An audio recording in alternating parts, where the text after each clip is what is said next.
Osiem ni siaya ai tanishqualon, quatsi quatsnal ihui, antha and sachalot, antha manas and thalia eat siak mak sahot siam, antha emeth queth on sachalot, queth slahot siam, eat queth halalt, eat queth swastemotoch.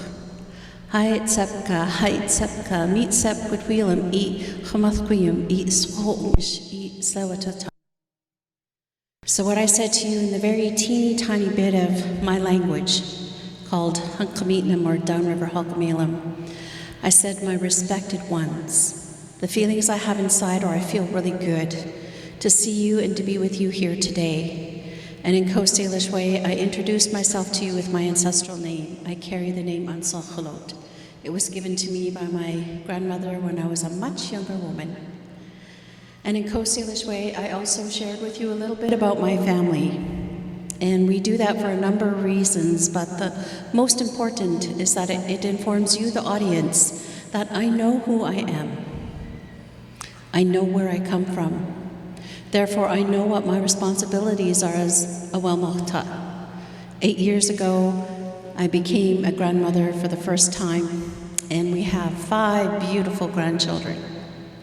So my parents are Ernie and Deanna George. My father is the current hereditary leader for our people, and my late grandparents are the late hereditary chief John L. George, and my grandmother is the late Lillian, or Dolly George, as she was known to her friends. And my maternal grandparents are the late Caroline Butsy Thomas and the late Stan Joseph from the Squamish Nation. Then I raised my hands and I said, Hi, Tsepka, thanking all, welcoming you here to the homelands and waters of the Musqueam, the Squamish, and the Tsleil-Waututh people. I myself come from the Tsleil-Waututh. Tsleil-Waututh in my language means people of the inlet, and it refers directly to the entire Burrard Inlet up to the Indian River, including the Indian Arm. I'm really honored to be here, and I thank Dita for reaching out and asking me to come because it's so important, especially at this time. I was just sharing with our keynote speaker, I'm a little bit late this morning getting here because I couldn't stop watching Jagmeet Singh on a Facebook Live feed one of my friends put out. And he was in Grassy Narrows. And I don't know if you know about Grassy Narrows, but for 50 years, they've been putting up with mercury poisoning in their water system. 50 years. That's most of my lifetime. And in a country like Canada, that is so wrong on all kinds of levels. And we can only understand that it comes down to racist, colonial policy and legislation. So having conferences like this is so important because your families, all the people of color here, your families came here to escape something from your homelands. Now we need you on our side because where can I go? Where can the Indigenous peoples of Canada go to be safe, to have that right to vote, to have that clear and supported systems within the education, within the health, within the housing? So it's important that you learn that. That's your responsibility, to learn from Indigenous peoples of this country, of this land, of this space, here and now. So I'm really happy to see you all here. I can't recall what the theme of the conference is, but it's just so important that we come together like this. Because my grandfather would say I'd sit at his kitchen table and we'd look across the inlet. We could see Capitol Hill, Burnaby Mountain, the city of Vancouver, and he would say, they're not going anywhere. We're not going anywhere. We need to find a way to coexist. Doesn't mean our ways are better or their ways are better. We need to find a way to work together. And I emphasize work because it's going to be hard.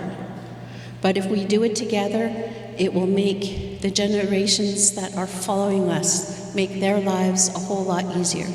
Because there is no way I'm going to leave this earth with a burden on my 4 beautiful granddaughters and 1 amazing, handsome grandson to continue with the work that we're doing today.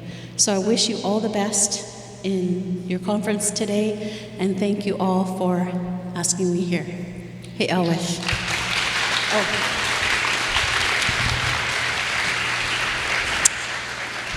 I do want you to understand, I would love to stay, but I have a family commitment that I got to get back to the North Shore for, so thanks. So I have the pleasure of introducing Dr. Pete, and I just want to give you a little background. When our conference planning committee came together, we really wanted to put on something for teachers, educators, about the world we live in. I have a really good friend in this district of Burnaby, and she once said, you know, if you can't see it, if you can't see the water you swim in, then you can't do anything about it. And I think for us on the conference planning committee, we see oppression. We see it everywhere, and we want to do something about it. And I think there's a lot of educators that feel the same way. So we wanted to invite somebody to open our conference who would embody this work, and Dr. Pete is that person. She is from Little Pine First Nation, Treaty 6 territory. She is the Indigenous Resurgence Coordinator in the Indigenous Education Department, Faculty of Education at the University of Victoria. Prior to moving to BC 2 years ago, she was a full professor at the University of Regina, where she specialized in decolonial settler education. And she also has worked in anti-oppressive pedagogy also, which she's going to talk a lot about. She has worked as a professor and university administrator. She is a story and also a kokum, a grandmother. And I just want to say that I had the pleasure, along with a few of our PAGE EC members, having lunch with Dr. Pete a few weeks ago. And I enjoyed our discussion, and I realized that she has this keen ability to validate the experience of the BIPOC community, and that validation helps us peel back the layers of oppression and feel a sense of energy. And I think that's her skill set, is building community. So without further ado. So excited to be here. And thank you for all the kind words. I appreciate it. I'm not a one to be stuck behind a podium, so I don't do that very well. How about we start with a story? Okay. Hey, big breath. And I'm going to have you imagine, you know, the map of North America. You probably have it in a pull-down form in a classroom somewhere. Okay, imagine North America. My people are the Cree people, the Nahiawan people. We like to call ourselves the people, because that's how we see ourselves. And that's not an uncomfortable or uncommon way for Indigenous peoples to call themselves. We see ourselves as the people. Nahiawan people had a vast territory. So if you can imagine parts of Manitoba, Saskatchewan, and Alberta on that map, and you can see the Rocky Mountains coming down into the US and across the American plains, and then kind of west of the Great Lakes, come back up, and that was our territory. This is a story that my dad tells about that time. A long time ago, there was a gathering of 10,000 teepees on the banks of the Missouri River. Can you imagine that? 10,000 teepees. And in those teepees were peoples from many, many different nations. There are Kara and the Dakota, and certainly the Nahiawan people were there, and so were the Blackfoot and so many others. And as the people gathered in this space, they would send forward their spiritual leaders. And these spiritual leaders would sit together and they would have a conversation about the way of things. They would decide that on this morning, your people would raise your pipes and sing your songs, and that we would all share in that experience. And as the sun went down, your people would sing your songs. And the next day, your people would raise your pipes and sing your songs, and we would all just take part in that. Because back then, we were multilingual people, right? It wasn't uncommon for us to speak many different languages. My own grandparents spoke Cree and Blackfoot and English and French, and they spoke some Latin too from the residential schools. So it wasn't uncommon for us to be able to speak in these intercultural ways with one another. At the gathering, the women leaders would also come together, and they would sit with one another and they would talk of social matters, social concerns and priorities. They would talk about wellness, and they would talk about unions. And in this community, you had young people who were ready to find partners, and so you would actively work with the other people in this community to create unions that were beneficial not for the couple, but also for their families and for everyone, because those unions were not simply a romantic, right? They were about our common and collective survival. And over the course of the days of the gathering, there was also great trading that was happening. Your people would bring the flint from your community to trade over here with the dried fish of these people. You would trade some of the clay and things like that from your territory for other items from our territory, because we knew how to share the resources. We knew how to take care of everyone's needs. And we knew how we could each move towards being resilient people in our own ways, but that helped all of us just the same. At the end of the gathering, the people would have these new relationships affirmed in ceremony, and we would off we would go in the different directions, only to return at another time in the future. So for us, treaty making was not something that was new, that happened at the point of colonization. It was something we'd been practicing for a very, very, very, very long time. And it was centered on land, and it was centered on resources, and it was centered on sharing and care for everyone. So I wanted to start off with that story because I really appreciate my dad's wise words. And I appreciate the things that he's taught me. And I texted him this morning and I told him I was going to be here. And I said thank you. Because everything that I know, much of everything I know, and all my confidence comes from him. So I appreciate that. I've been a teacher, taught high school. I taught high school art. And I've been a university professor, teaching courses in anti-oppression and decolonial settler identities. And I've been a public speaker and a storyteller. I used to travel around my province, and I'd stay in the provincial park systems and tell stories with people at the campsites. That was really fun. And I got free camping. And I'm a TV producer. I worked on 2 different television programs. One was called The Four, and it was an Indigenous women's talk show. It was lots of fun. We got to say all the things that Indigenous women love talking about, so you know how that went. I took part in a magazine and a television program called ResX. And it was an Indigenous people's lifestyle program where we looked at all the complexities of Indigenous people's experience, and we also looked at ways to celebrate our creative energies together as poets and artists and singers and musicians and performers. And it was really, really affirming work. I quite loved it.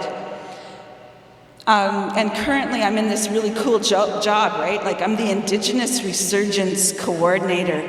And I love the elder. She just asked me, so what does that mean? And I said, I get to make mischief all the time, everywhere. It's fantastic. I love it. It's really good.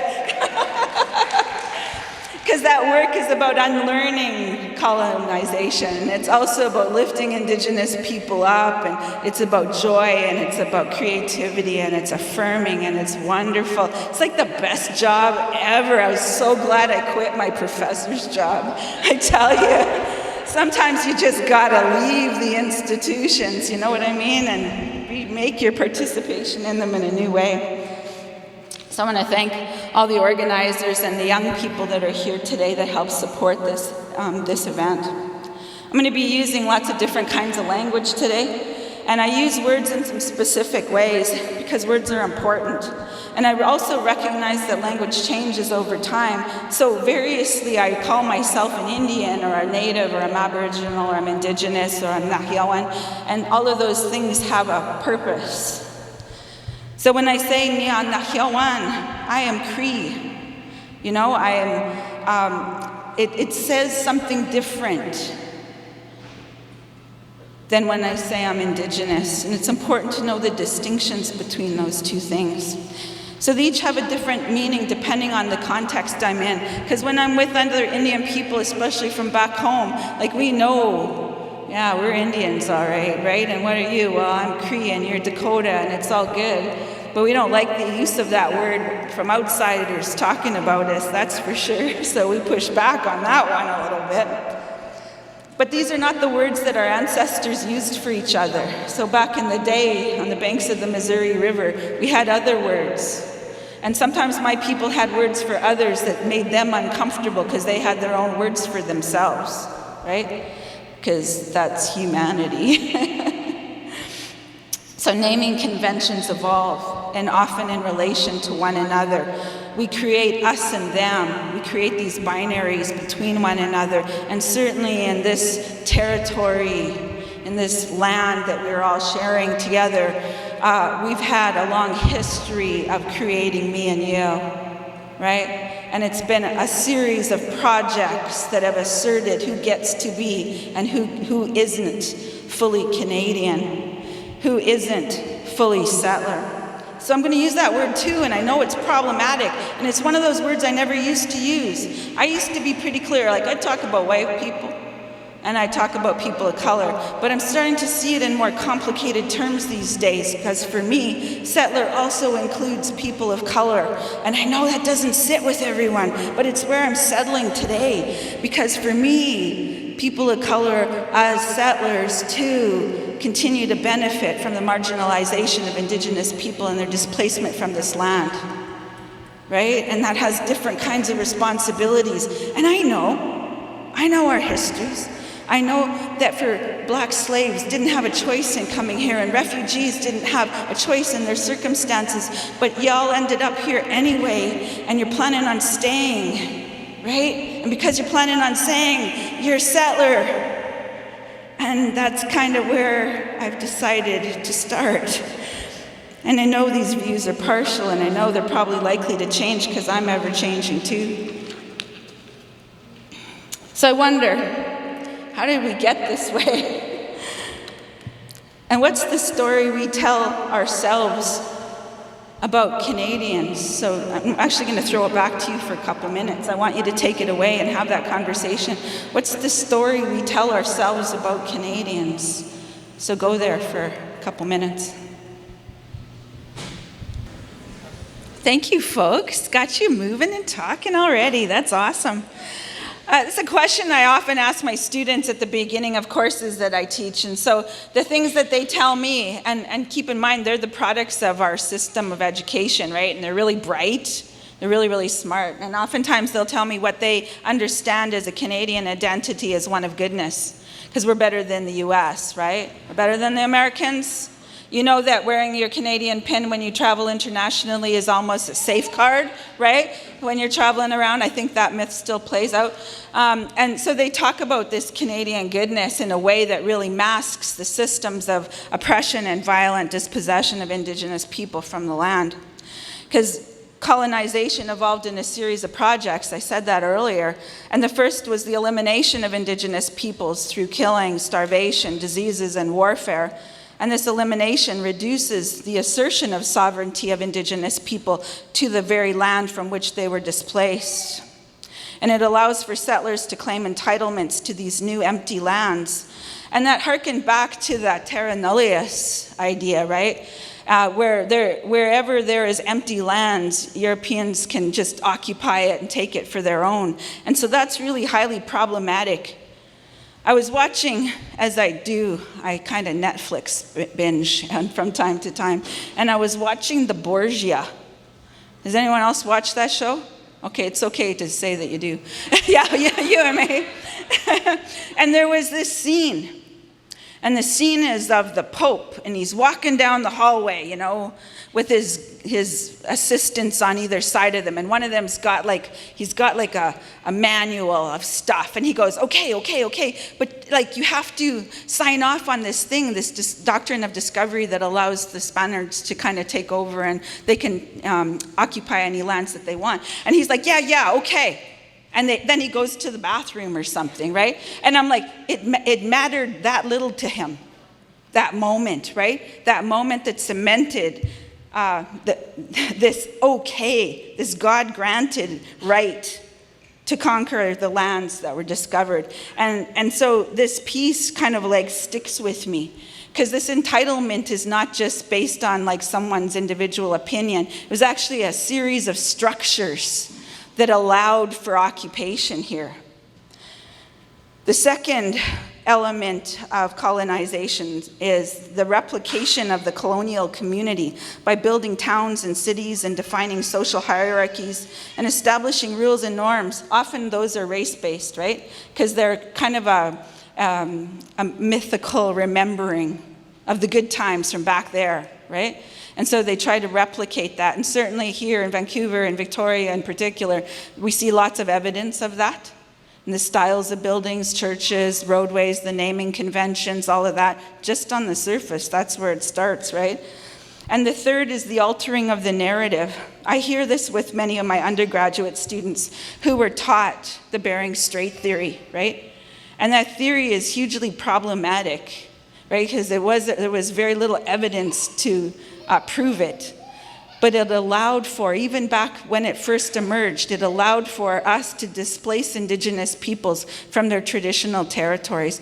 It allowed the populace to buy into the fact that perhaps we too were settlers. And that's hugely problematic when Indigenous people are asserting their sovereignty, because in our minds, we were always here. We were always here. That narrative comes through in all of our creation stories. It comes through in all of our oral histories. We were always here. We didn't come from nowhere else. This was our homeland. So when they alter the narrative, it is an attempt to get rid of or undermine Indigenous sovereignty and to justify colonization. And the fourth is the big deflection. It's that sleight of hand that keeps our view of colonialism away from white superiority. It keeps our view as this was just natural outcome, right? This was meant to be. Because if Indigenous people are also settlers, then we can justify the end results of the systems of oppression that have been here, that we've experienced and lived through. And these structures to erase Indigenous peoples are really complicated. So if we think about where Indigenous peoples were not erased by disease or warfare or killing or starvation, they were then erased through policy and legislation. And certainly the Indian Act defined Indians in ways that created divisions between our family members, in ways that took away some of our family members and made them not quite our own. And it undermined our right to self-determination. The Act created divisions in families and communities between who is and who is not Indian that still resonate for many of us today. When we think of the words of Duncan Campbell Scott, our objective is to continue until there's not a single Indian in Canada that has not been absorbed into the body politic. It's pretty hard to deny that the intention was genocide. The residential school system served to hasten assimilation, and it resulted in many deaths. And this week, we saw the documentation of the names of those people who died in those schools. We saw it unfurled before our eyes. And so it's hard to deny that this was our shared history. Many of these structures were race and class-based in design, and so schooling in these scenarios really were gendered labor. My great-grandparents, my grandparents, the men in the family were schooled towards being the labor of a settler class, right? They were going to be the helpers of settlement. So the men were schooled to help with the fence building and the breaking of the land and taking care of the cattle and on and on. And the women in my family were really schooled to domestic work, right? They were schooled to clean, to care for children, to sew and cook and on and on and on. There was no expectation that we would be climbing above our station.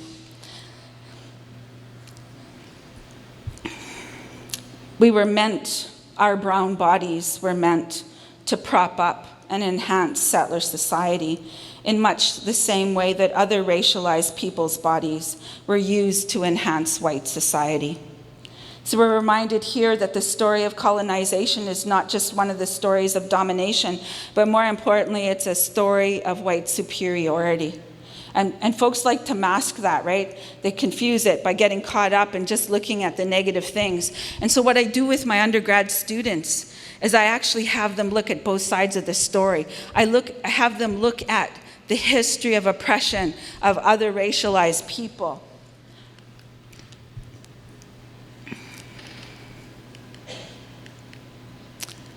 Because I want them to look at how these structures maintained unequal access to more people than just Indigenous people, that this was really about white superiority. So I just gave two examples here. One is the example of Chinese people in Canada, and the other one was of Black people in Canada. So how many people here have ever been told, when did you arrive in Canada? Right? Yeah. And how many of you have heard the comment, your English is so good? Right? See the hands going around the room, right? Because there's an expectation in Canada of who gets to proclaim that they're the Canadian, right? And these problematic legacies are really about whiteness and about maintaining us and them, right? They're really about maintaining those boundaries between us. So settler societies use racism to maintain social order, and whites determined who had access to being the true citizen. So back in the early years, clear boundaries of us and them were reinforced through white superiority. There was race bias, which led to local policy and practices, and then became law and legislation. We saw evidence in the preference for the recruitment of white settlers in the recruitment posters of the day. They were targeting white settlers to come and settle this country, and they subsidized their settlement, right? Free land, cheap land, we'll help you with your passage, we'll pay some of the documentation fees. Like those kinds of incentives were granted white people, all right? And who do they always blame for getting everything for free? Me, right? Like where is this just makes me crazy, this whole thing. So when we look at the histories of minoritized people, as I do in my classes, I have students read the history of Black nurses and porters. I have them look at the Japanese internment. I have them look at the Chinese head tax. I have them look at the treatment of Muslim people today. I have them look at all of the ways in which racialized people are oppressed. And then I say to them, what's not at the center of this story? And so they have to dig in and look at how whiteness is reinforced, right? How that identity is formulated, how it is privileged within these structures of racial inequality. And then my students say, how come I never learned this before? This sucks. Nobody ever told me this story of Canada. Or they say, this is terrible. I feel so guilty. I feel ashamed that I didn't know that before. And in all of these cases, they kind of get caught, right? In inaction. My colleague Paul Wheatonui calls it white paralysis. I didn't know. And that's where it ends. They do nothing with it.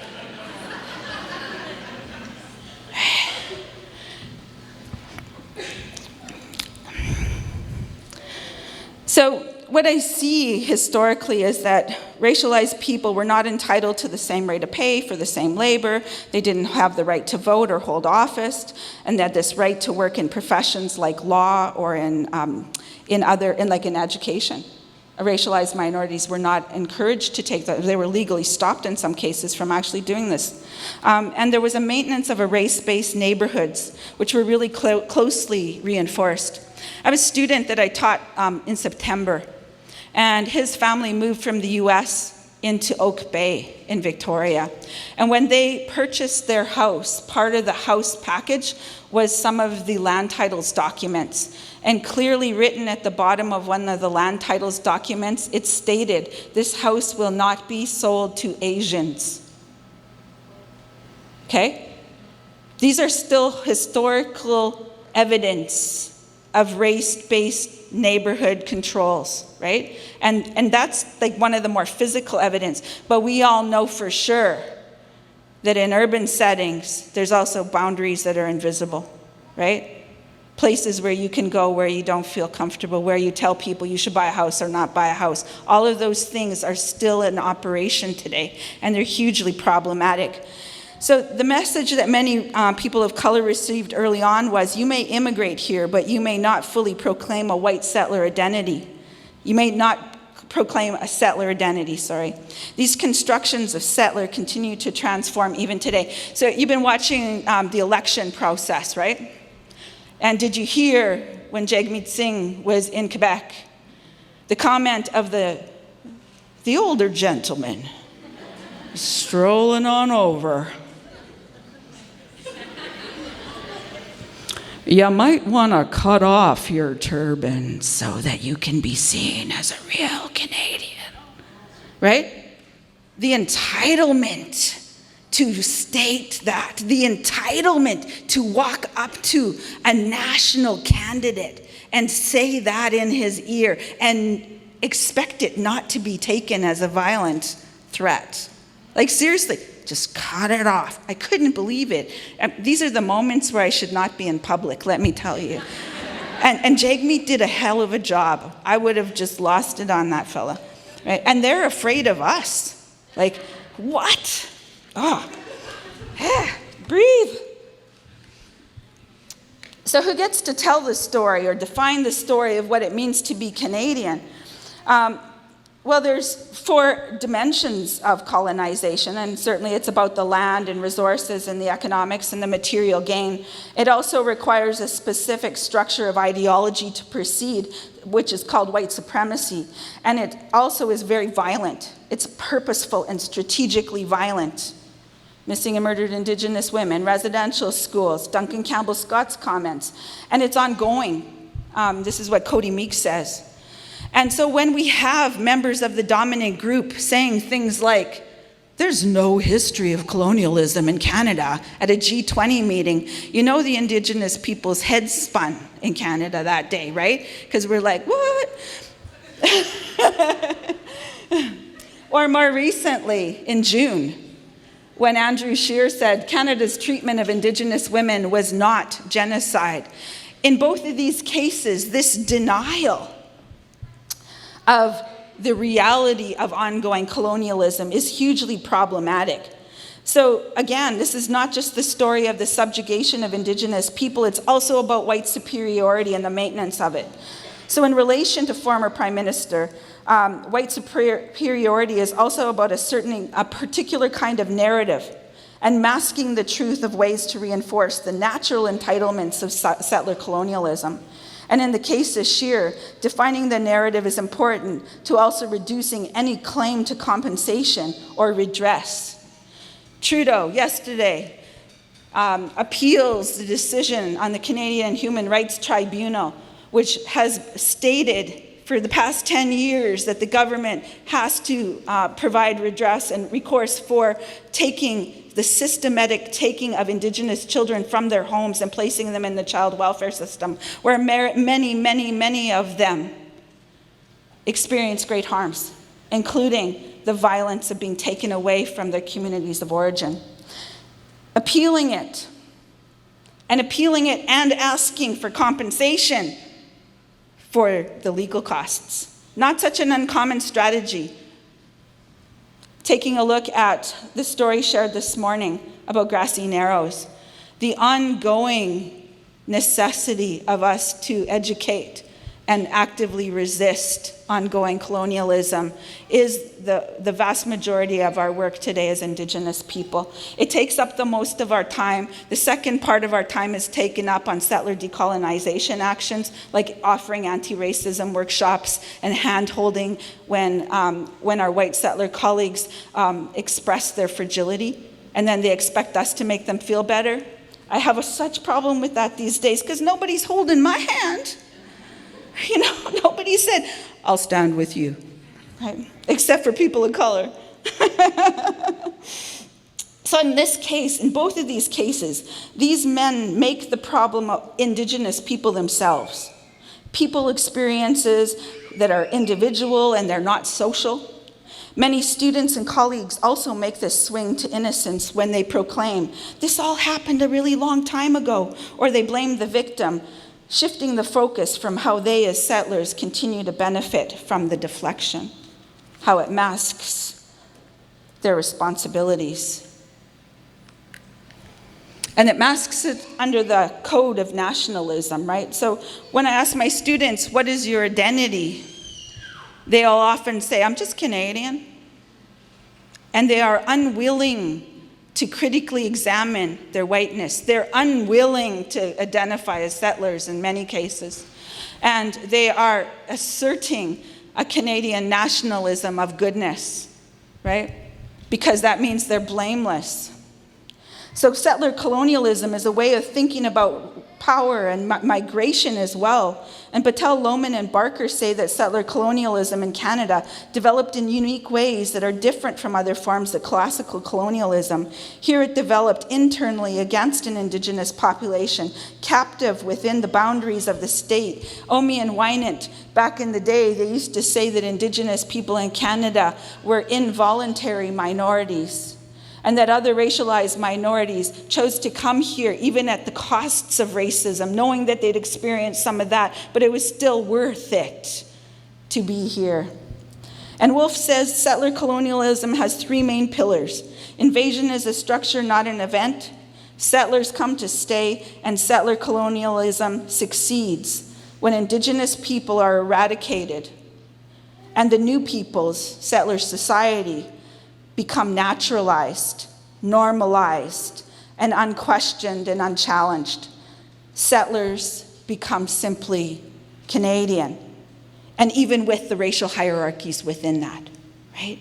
Because where we can get by in not naming our identity when we're racialized people, and we can proclaim our alignment with the Canadian label too, we will do so because it affords us power, access, and resources.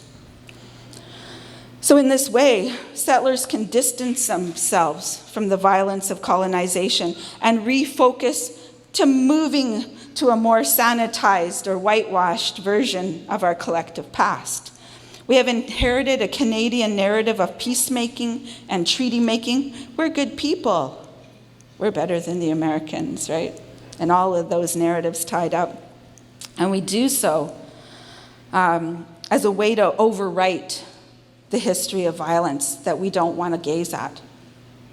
So settlers, inclusive of recent immigrants, gain access to power and status through their acceptance of the dominant narrative, and our national myth of benevolence belies the violence of ongoing colonialism.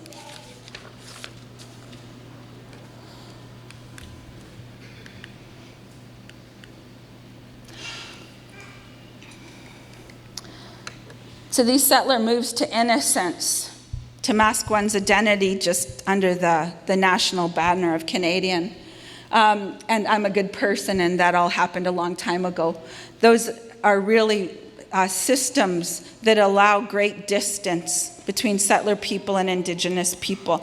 Those barriers are really hugely problematic as we try to work together towards reconciliation, because I don't buy it. If you are not willing to self-identify if you're not willing to self-identify honestly, I cannot even believe you want to work towards reconciliation with any Indigenous people.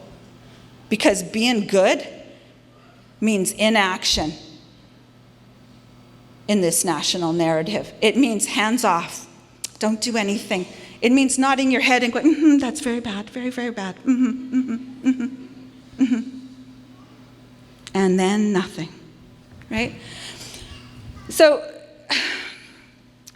settler colonialism. I want folks to understand that when they choose to stay here, that they are settlers. That this work is characterized by specific ways of thinking about heritage and belonging and race and difference that deny Indigenous peoples' existence and their presence. And eventually, it aims for the complete elimination of Indigenous peoples. We see that in the new adaptations of the Indian Act. We see it in the ways there's such resistance by Canadians towards the self-determination of Indigenous people. We see it in the problematic ways of defining Métis identities, right? Because if white people can proclaim to be Métis people, are there really any Indigenous people, right? Or are we all, again, just settlers? This is becoming really challenging to think about. So these narratives, they justify settlement. They become a shared narrative of white settler society, requiring enormous buy-in and unquestionable public support. And when the benefits are unequally distributed, even though they're unequally distributed within society. So I wonder, how do we, as Black and Indigenous and people of colors and white allies, work together to deal with settler decolonization? How do we unlearn colonialism? How do we move beyond it towards something else? Because we don't really know what it's going to look like. All we know is that we are actively stepping into the messiness of it. And we have to be okay with that complexity. So in my teaching work, I teach a bunch of different classes on campus. I keep these ideas at the forefront of my thinking about how I design courses. And let's be honest, I teach white, middle class, mostly Christian females in the undergraduate or in the undergraduate program at University of Victoria. And that's no different than the teacher population at the University of Regina or the University of Saskatchewan, where I used to live. I teach white people, okay? And they come in with narratives of goodness into the teaching profession, like into the college. They were good people. They want to replicate the good time they had in schooling, right? It's all about centered on goodness and comfort. And so they don't want to disrupt themselves or their potential students. So they really have this discourse of care that's limiting, right? Because we don't need just care. We actually need a freaking disruption. Right? We need it to be uncomfortable. We need to say, come into the messiness, it'll be fun. Let's see what we can make today, right? So I'm purposefully designing courses in a way so that settlers write themselves into the process of change, because they cannot be casual bystanders here.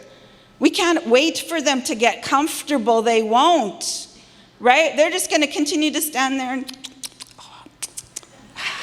right? That's all they're going to do, because there's no, they excuse themselves from the process of change, and I want them to get in it. Come and join me. Let's have some fun with this mess. And I write them in to my course design. So in my 100 class, I had settlers write a land acknowledgement, because I don't want them to just repeat one from the website. I want them to think authentically about how they self-locate, and to think deeply about what it means to walk on this land. What were the costs to that? What are their entitlements? What are the systems that oppressed Indigenous people along the way? I want them to actively engage in the terminology, even when it's partial. I want them to start to think about whether they are settlers and in what ways that is for them. What does that look like?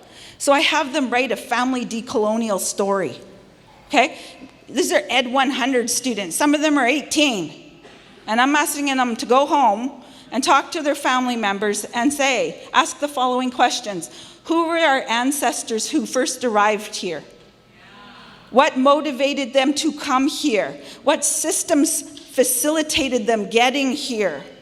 Where did they settle? Who was displaced by that settlement? What structures allowed for that displacement?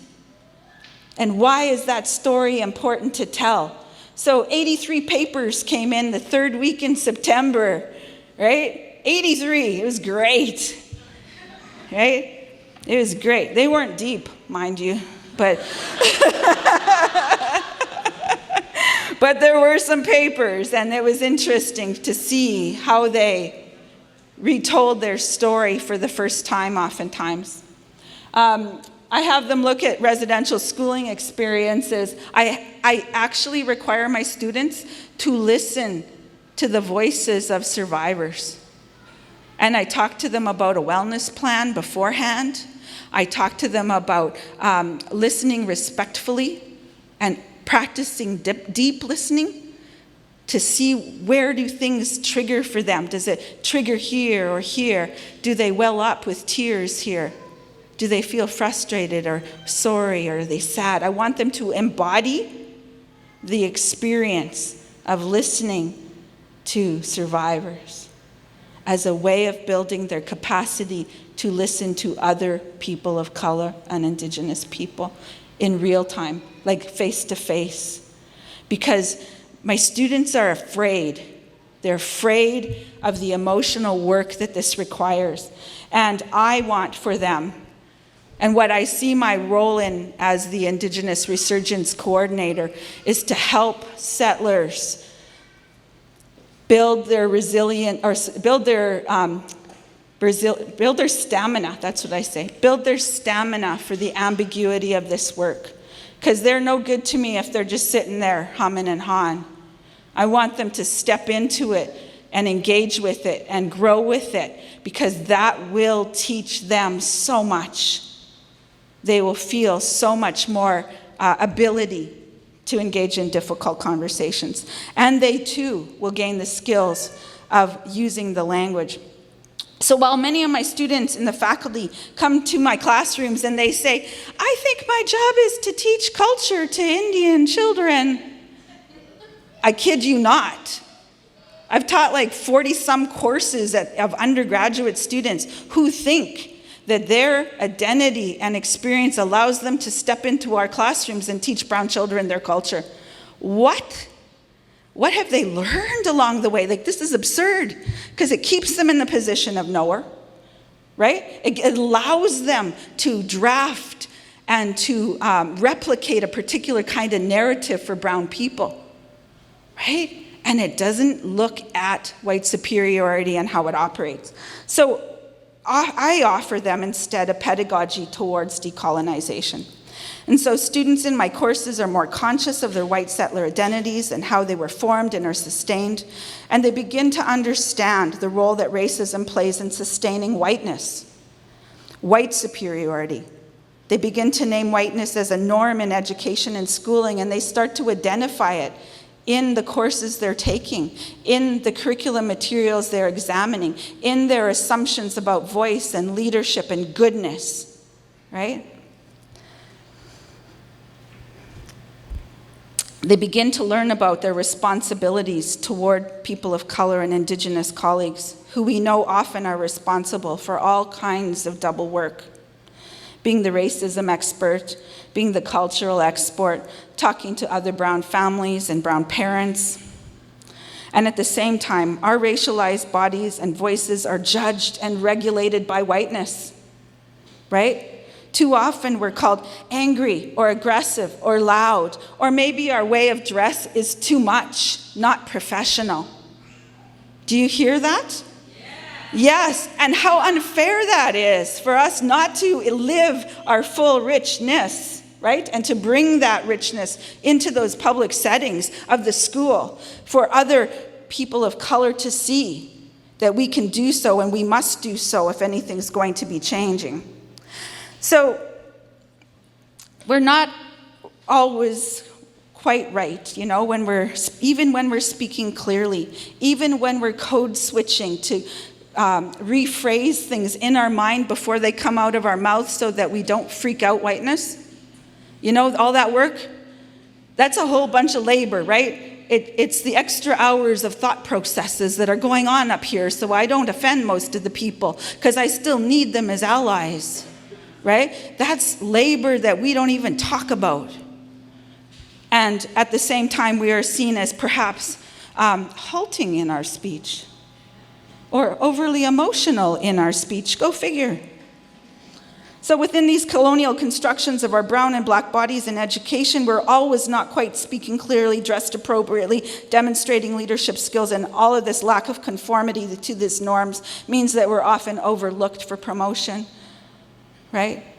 Who's coming to shoulder tap you to say, I'd really like to see you in an administrative position, right?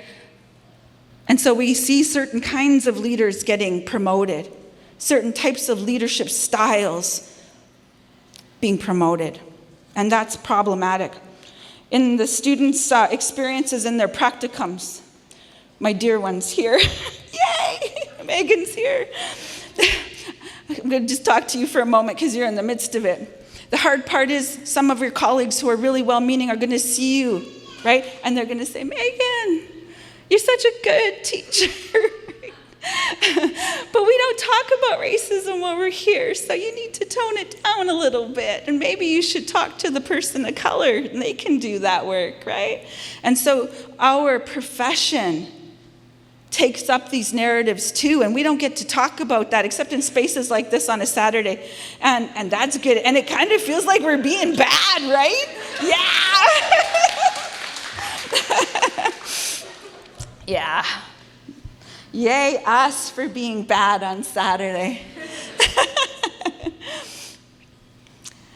So a pedagogy towards decoloniality for me, really what I want and what I need from people is I want them to do that deep decolonial self-reflection about really getting clear about who am I? What's my story? How does my positionality lead me to believe what I believe? How am I positioned in relation to others, Indigenous peoples, other people of color, and whites? And this is complicated work if you are one of those brown people, right, who is a preferred minority in this country. Because we know there's a racial hierarchy here too, and it's not fair, but we participate in it. I'm calling my dad out all the time about how he characterizes certain people of color, and I give him heck. My kids give him heck too. And because we do it ourselves, right?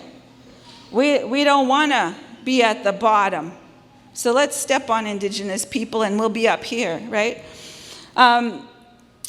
Because we can access power and resources and prestige with our conformity to the dominance structures.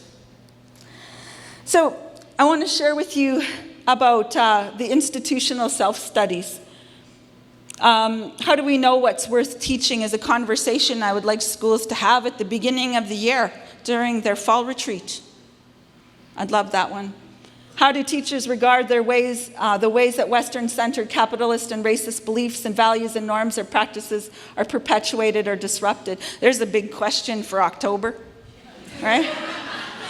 How are we subordinating and pathologizing students who do not fit our notion of norm? Because we know full well that too many children who are people of color and Indigenous people are in special education. They're in the resource room courses. They've pushed out, they've dropped out, and they're in alternative education for no other reason but they choose not to conform to the dominant norms. And we need to uphold them. We need to allow them to shine. We need to promote them. We need to talk about how fabulous, wonderful, and intelligent they are because they didn't get sucked in, right?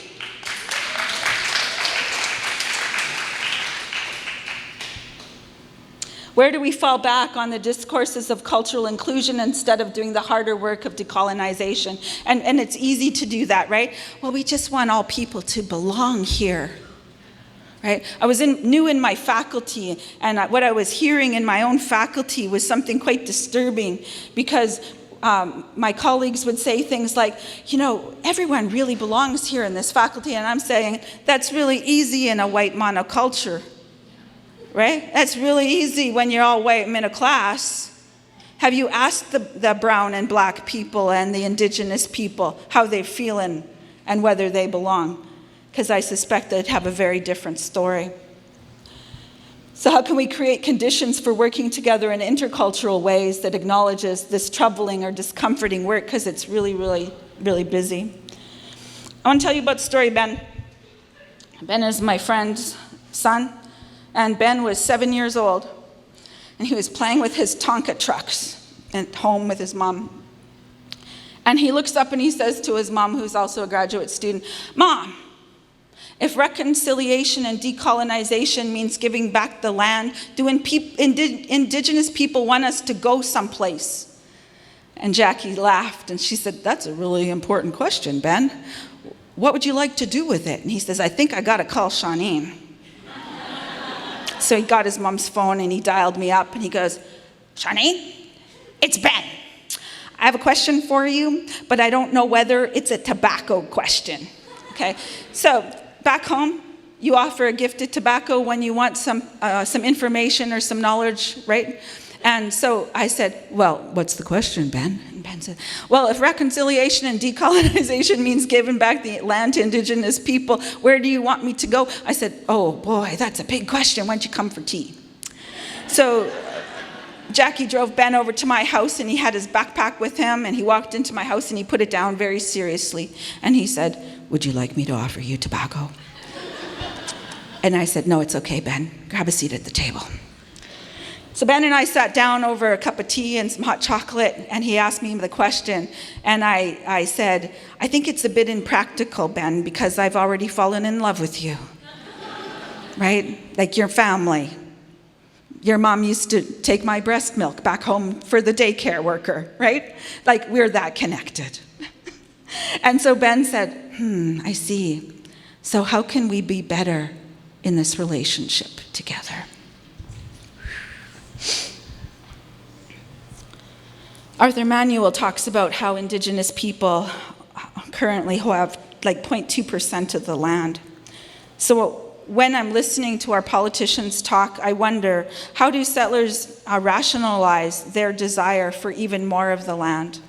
Why is it that they haven't quite figured out how to run a pipeline or a railway or a hydro system through the rest of the land, and not only indigenous people's lands?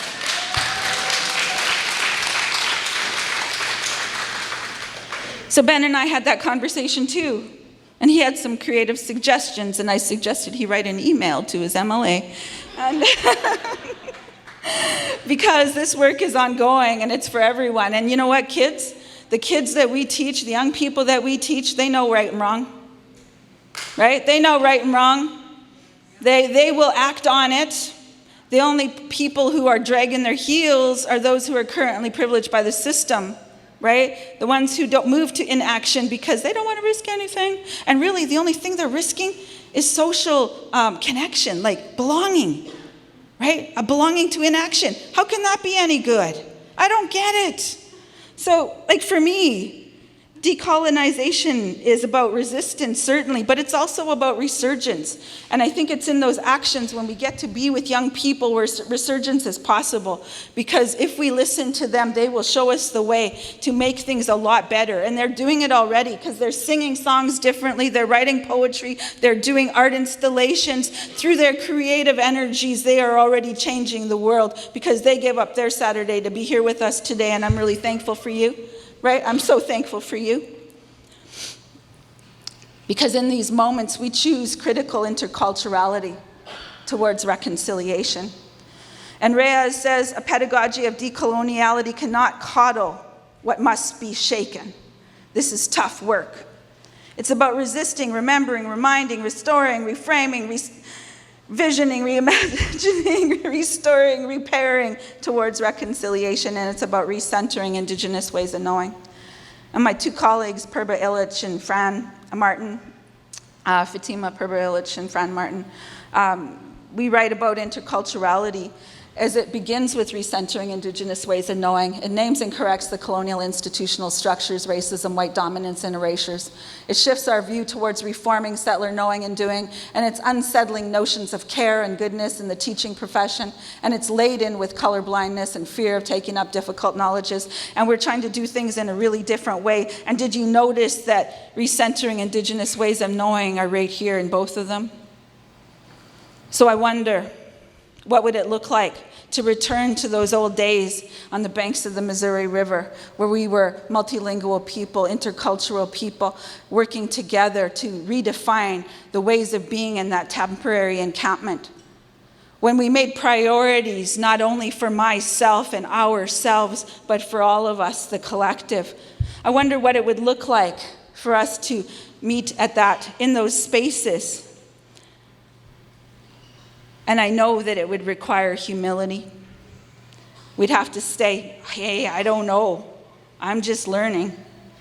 We'd have to embrace the First Peoples principles of learning, because they're a really good guidepost for the way forward. We'd have to assert our commitment to action to address our learning needs. We'd have to do some community building by establishing learning communities, and this is one of those spaces. And so is your organization one of those spaces, but we need many more spaces. I'm speaking with a student on Tuesday. I'm doing a podcast with him, and he facilitates people of color, youth of color in Victoria, having conversations about their responsibilities towards indigeneity, and he calls that program The Table. And it's a series of kitchen table talks in different locations, free, accessible, open, ever-moving, ever-changing, because sometimes you have to be creative in our pursuits of new ways of being with one another and towards transformed structures. And then there's this piece around hope and patience that I want to talk about, because I wonder, here's my question for you. What would a settler colonial reformation movement look like? Like, what would your theme song be, right? What would be the imagery on the shirts? What's your slogan? Where are you meeting? What does that conversation look like? What are the norms of that communication? Who are you bringing in? What's going to happen in those events? Who's attending? What's your outcome? Because when we engage in critical interculturality and we do it in formal and informal ways, that's when change begins to happen, right? That's when change begins to happen, because we begin to see each other in new terms, right? In my work in the faculties of education, I stepped away from faculty work because I could no longer believe in hope, right? In my role as the Indigenous Resurgence Coordinator, I'm starting to reclaim my hope, and I'm starting to practice my patience, because I'm working with young people who are willing to step into that arena with me and walk alongside me as we have really complicated discussions and really difficult question periods.